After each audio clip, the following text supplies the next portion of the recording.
Ongi etorri musika on saiora. Gaurko protagonistak Burlatako hirukotea dira. Laugarren kidearekin pasaden urtean kaleratu zuten bere lehen diska eta eszenatokiak hartzeko gogoa handiz datoz. Zuekin, nahiak nahi.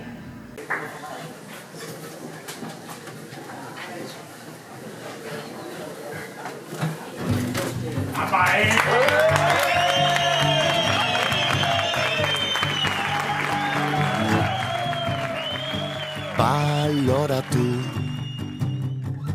eskutan duzuna beteak izan aldira zure nahi guztiak begiratu atzera nola pasatzen diren egunak elkarri lotuta. Haupa, nahia naiz, 31 urte eta gitarra akustikoa eta ahotsak egiten ditut. Kaixo, Iñaki Santos naiz, Burlatakoa, taldeko gitarra jolea eta 37 urte ditut. Kaixo, Iñaki Pulido naiz, nahiak nahi taldean basoa eta korrak egiten ditut, 31 urte ditut eta Burlatakoa ere bai. Askatu nahi nuke, barruan ahazten didana, jarrera bideara.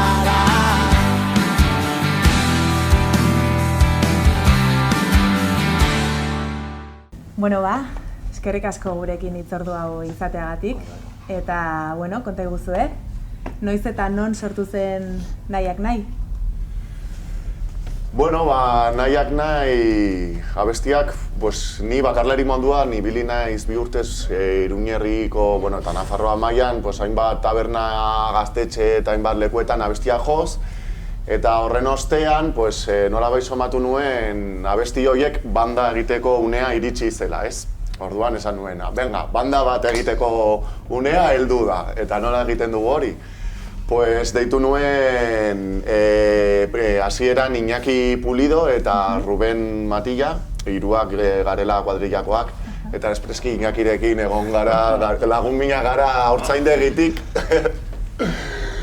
Eta hiruan artean prestatu genuen diska, eta behin diska egina zuzenekoak lantzeko, deitu genuen Jaitxo eta Iñaki Santos zuzenekoak prestatzeko. Besteak ere ezagunak zenituzten edo lagunak? Bai, nik Burlatakoak guztiak. Nondik ezagutzen gara Peñatik? Peñatik, batez ere, eta gero, gauetatik. Bai, hainbat parranden ostean begira nola bugatu dugun. Oso kuriosoa. Eta zein musika estilo duzuela esango zenukete? Nola definituko zinatekete? Musika, ez dakit, izango da pop edo rock eta arteko genero ez dakit izango dela definizioa, ez dakit. Bai, ni grabatu nuenean, grabatu zuenak esan zuen kantautore estiloa dela. Eta nik esan nuen, hori estilo bat da? Bai, porque kentzen duzu bateria eta abestia jarraitzen du, eta kentzen duzu gitarra bat eta abestia segita. Azkenean, biluzten duzu abestia eta geratzen da sortutako abesti hori. Eta esan nuen, begira, badu zerbait esateko. Batzutan gaineragoa eta bestia ez dakit lasaiago eta ez dakit. Denetari, bai. Eta pasaden urtean jarrera bidea da diska kaleratu zenuten, eta gainera Nafarroako antzerki eskolan aurkeztu ere. Zergatik nolatan? Aurkeztu eta bete. Eta bete. Bai, hori izan zen, gaun magiko bat, egia esan hori izan zen, pasada bat. Eta zergatik, esan duzun bezala, lehendabiziko diska da, bakarrik 8 abesti ditu, porque ez dago dirurik gehiago. Eta horretaz aparte, baita ere da abestiak zergatiak esplikatzea eta ez dakit horrelako zerbait gehiago egitea zuzeneko batean, ez? Eta horretarako pentsatu genuen antzerki eskola izango litzatekela leku bikaina, gainera hor Iruñan, Alde Zaharrean eta leku superpolita eta dena. Eta esan genuen aurrera. Bai. Berezia. Bai, goxoa ere, ez? Bai. Bai. Eta zemuzkoa izan zen diska osatzeko prozesu hori, ze kontatzen diguzue prozesu horren inguruan? hasi ginen, nahiaren abestiekin, eta pizkanaka, egoetxean bai bateriak egiten digitala edo, eta ni ere basua erekin, eta dena kompaktua bola hartzen bai, eta gero gitarra Ruben badaki zenolako trukoak ere bai, teknikak eta hori. Eta azkenean, diska osoa sortu eta gero ja Iñaki eta Jaitxo sartu ziren eta hola. Haiek sortu zuten, ni iritsi nintzen, Iritsi zinen da kopla bai. Azkenean guztien. Egia esan, diska sortzeko modua edo era, niretzat oso kuriosoa eta ez dakit, normalean, ohikoena da abesti bat edo ideia bat lokal batean sartu ez, eta denon artean garatu, eta hau da nire ideia, egin dezakegu bada bestea. Hori da, nik orain arte ikasitakoa, baina hau izan da bestelako prozesu bat, ez? Abestia nolabait egina zegoen, eta abesti horren gainean landu egin dugu. Bateriak sartzen, eta nik bateria sartu nituen, eta gero abestiak utzi nituen. Bakoitzak bere egin nahi zuena egiteko. Eta nik ez nuen abestia entzun, praktikamente ahotsa sartu arte. Ez nekien nola geratu behar zen abesti hori. Eta pentsa, zure abestia bidaltzen dizutenean abesteko esaten duzu hau da abestia? Ostia da, benetan ikaragarria, da prozesu oso bitxia. Abesti bakoitza ere bai hartu du bere rol desberdina, eta lasaiago, pizka rockago ezakit. Bai. Horrago, bai. Ideia dago eta gero hor nabaritzen da nola bideratzen duten gainontzekoek, Ruben kasu honetan nola ikusten du ideia hori eta nola bideratzen duen eta ikusten du hemendik joan behar dela, ez? Eta hasieran abesti batzuk ziren lasaiagoak, baina bizkortu ditugu edo jo kese. Produkzio lanak azkenean. Produkzio lanak, bai. Eta ni egia esan ez dut inoiz egin eta harrituta geratu naiz eta oso pozik.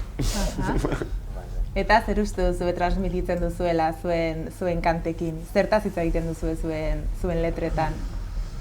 Letrista honek da, azkenean. Sentimena baina, ez dakitez. Bai, letrak, nik azkenean letrak egiterakoan da bizipenak, ez? Nik bizitzen dudana eta nolabait saiatzen naiz, orain arte behintzat, modu positiboan eta produktiboan eta ez da horrelako norabide batetik egiten. Ez dira letra oso zuzenak eta horrela. Eta galdetu nahi dizuet, zein kanta izaten diren kontzertu amaieratan? Zein kanta gordetzen dituzuen bukaerarako edo? Beti izango da bis moduko singela ez eta sinezumena zen edo bai. Ez dakit, zenolako lekuan repertoria egiten duguna eta ez dakit, pizkat rollo desberdina hartzen dugu. Lekuaren arabera. Hori bai. Hombre, sortzea abesti besterik ez ditu, osea, bukaerakoak bidira eta lau kontzertu egin ditugu gainera. Eta bukatzen dugu normalean jarrera eta sinesmenarekin. Eta maila pertsonalean, zein erreferente izan dituzue? Zein talde gustoko izan dituzue bereziki? Hori da. Behintzat azkeneko urteetan edo. Euskal uste beste rollo ezberdinak, Danetarik ez entzuten dugu, baina da musika lasaia ere bai, eta ez dakit jazzetik, rock, metala, ez dakit da. Bota pare bat. Ni hasi nintzen entzuten rockabilly, adibidez, gero heavy metala. Rockabilyarekin hasi zen. Bai, ez dakit. Denetarik, orain, blues, azkenean denetarik. Denetarik, bai, eske. Bai, ni adibidez gustatzen zait tekno, eta ekarri dut martxoatek egiten dugula Urlatan jaialdi bat, eta begira, en primizia. Eta zuen inguruan ze talde aipatuko zenituzkete, hola... Ni Iruña mailan gustatzen zait talde bat Sonic Toys duena izena, direla Iruñakoa, gazteleraz egiten dute, eta gero, mundu mailan, desde John Mayer hasta los infalibles Foo Fighters, adibidez.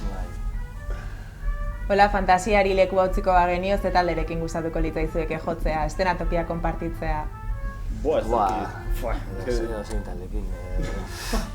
Joder, Foo Fighters adibidez. Foo Fighters, claro. edo kolaborazio bat egitea. Bueno, dozen gauza beti... Baina gu beraiekin edo beraie gurekin. Zuek haiekin eta haiek zuekin espero.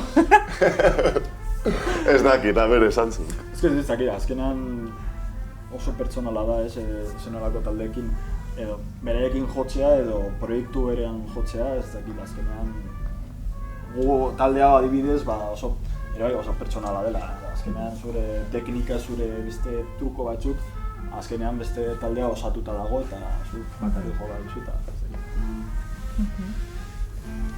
Eta zerk emozionatzen zaitue eszenatokian zaudetenean? Bien. Atera baino lehen, ez? Jendearen, niretzat jendearen erantzuna adibidez. Hori publiko horren... Baduzu erritualen bat atera baino lehen adibidez. Normalean, ez dakit Nik isilik egon, porque orain arte egon naiz bateria jotzen, eta, batzeuden hor, baina orain abesterakoan, hor, isilik egon eta lasai egon. Gogoratzen zuek kontzertu bereziren bat, ola... Emandakoa? Hombre, niretzat bereziena izan zen lehendabizikoa Nafarroan Antzerki Eskolakoa. Porque gainera izan zen lehenengoa, ez? Nik oroituko naiz beti lehenengoa abestia bizitzaren bagoia dena izena horrekin hasi... Kontzertu hasi nuen ni gitarrarekin akapela hor publikoaren artean eta antzerki antzeko bat egiten, ez? Eta horren ostean igo nintzen eta hor ja hasi genuen kontzertua eta hasi genuen bizitzaren bagoiarekin eta hasten da bestia nola akorde batekin horrela eta hor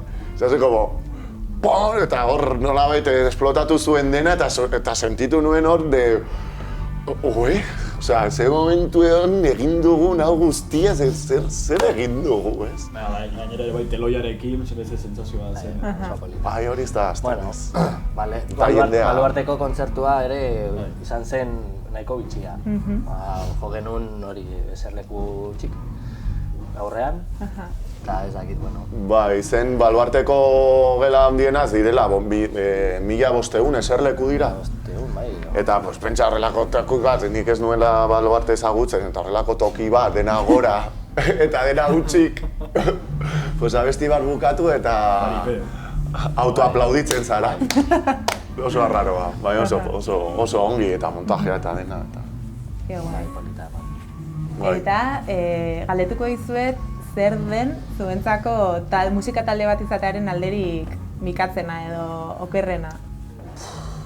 Hombre, niretzat, eske talde bat badira gure kasuan 5 pertsona, eta 5 pertsona horiek gure egunerokotasunean, eske bizitzari aurrera egin behar zaio eta ordutegiak, ez dakiz zer, dedikazioa, motivazioa, sinkronizazioa, eske 5 pertsona ezberdin gara mundu honetan eta 5 horiek batzea hori oso zaila da.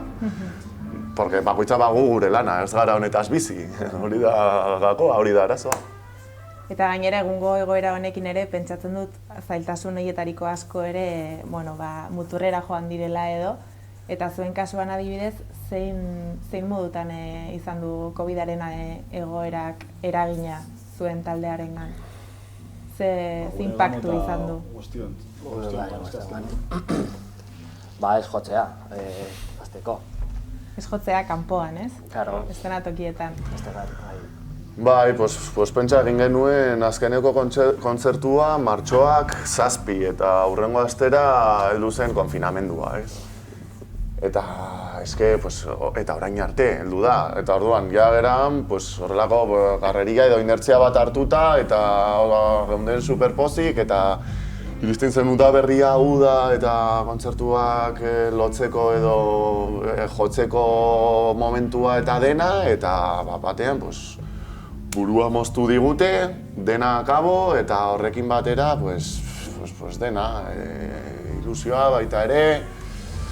Eta nire kasuan behintzat, esaten nuen gure artean aprobetxatuko dugu kanta berria sortzeko eta ez dakiz zer, baina oraindik gatoz horrelako inertzia batetik ez dugula, ez da gure burua kokatzen.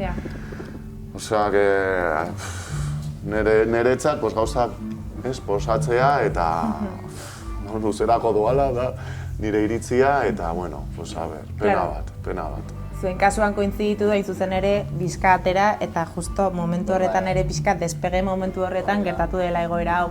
Baina egia da beste talde batzuek adibidez kontatu digutela, izan dituela beste aspektu positibo batzuk ere, barne mailan ere talde bezala, bai kohesionatzeko, bai barne lanketa edo sorkuntzari dagokionez, eta horregatik ere galdetu nahi nizuen, hain zuzen ere zuen kasuan izan delako nahiko berezia ere, ez? Justo tokatu delako oso momentu delikatuan. Niretzat proiektu berri ere bai, azkenean. Proiektu berria izan da, eta eske zegoen ezer finkatua edo solidoa, ja generaman bakarri lau hilabete, osea, niretzat hau izan da una puta mierda. Claro. Kopon.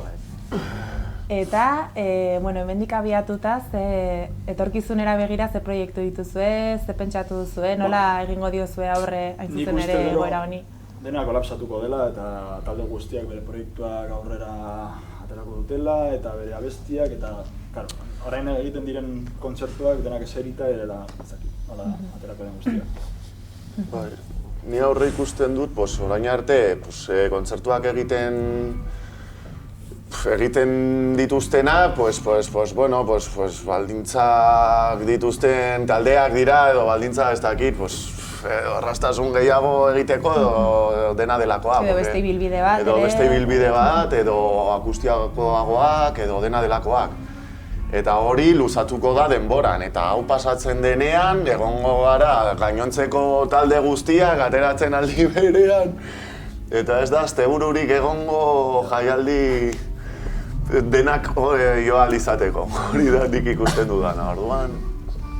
Baina, bueno, ez dakit, badirudi hau luzerako doala eta orain bai saiatuko gara zerbait sortzen edo egiten eta zerbait hasi da loratzen, hori da esan dezakedan. Eta ikuspegi positibo horrekin batera, elkarbanatu nahiko zenukete bizipenen bat, pasadizoren bat, anekdotaren bat, zerbait bizi izan duzuena, urtetxo honetan edo nabarmenduko zenuketena? Zerbait ez dena oso intimoa edo oso... Ez da, lau kontzertu bakarrik. Niri geratzen zaidana da, kontzertuak bukatzerakoan, nola, dena burlatakoa garen eta peinakoa garen, eske bukatzen dugu kontzertua eta kontzertuen ostean bukatzen dugu beti bezala. Parranda egiten dugu eta hori da. Eta bai, Eta hor gertatzen dena ia ez duzue hemen kontatuko, ez da? Bai, hasta aquí se puede leer, no? Se dice. Eta gure ikuslei bidaliko zenioketen mezuren bat edo esango zenuketen zerbait? Horrela bukatzeko? A ver, Puli, mira la cámara. Nik ez dakit. Bueno, gure diska entzutea... Bai, ni diska entzutea eta... orain kontzerturik ezingo ditugula egin, epu luzerako gainera, baino... Ez dakit, hasiko garela zerbait dagoela loratzen eta hasiko garela zerbait sortzen eta ez dakit hurrengo kontzertuan izango den bigarren diskoko aurkezpena edo ez dakit zer izango berau. Edo hirugarrenera, Edo hirugarrenera, zerbait oso arraroa. Baina, jartzea nahiak nahi kotxean, etxean eta, esatea, zabaltzea, gurasoei eta denei, uste dut nahiko publiko zabala duela nahiak nahi adibidez, ez dela bakarri gaztei zuzendutako bat edo hori da nire sentsazioa. Entzuteko oso musika erraza. Uste dut oso zabala dela. Publikoan hitza duzu orduan. Bai. Edadari dagokionez. Bai, hombre, etorri dira dena burlatakoa, asko maite gaituztelako. Zuen kintakoak, ez? Bai, eta gurasoak, eta oso ongi, eskerrak burlatari hori argi dago. Baina bai, anitza eta zabala dela diska eta konpartitzea eta disfrutatzea. Oso ondo. Bueno, honeaino, eskerrik asko gurekin tartetxo hau konpartitzeagatik eta hoberena opa dizuegu eta ziurrenik jarraitu ahalko duzuela, ez dakite noiz, baina jarraitu ahalko duzuela zuen prozesu musikalarekin eta mila esker ikusiko gara kontzertuetan. Espero. Agur! Bueno. Jo.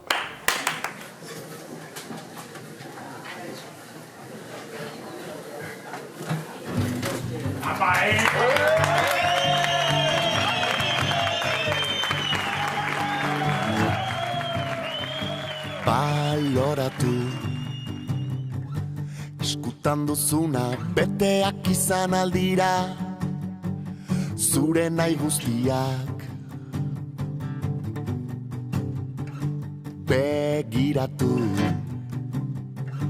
begiratu atzera nola pasatzen diren egunak elkarri lotuta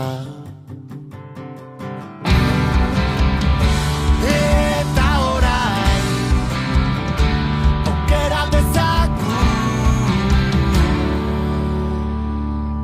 hasi da loratzen ahokabetan nabarira zirrara sentitzen ularra denbora biloa askatu nahi nuke barruan ahazten didana jarrera bideara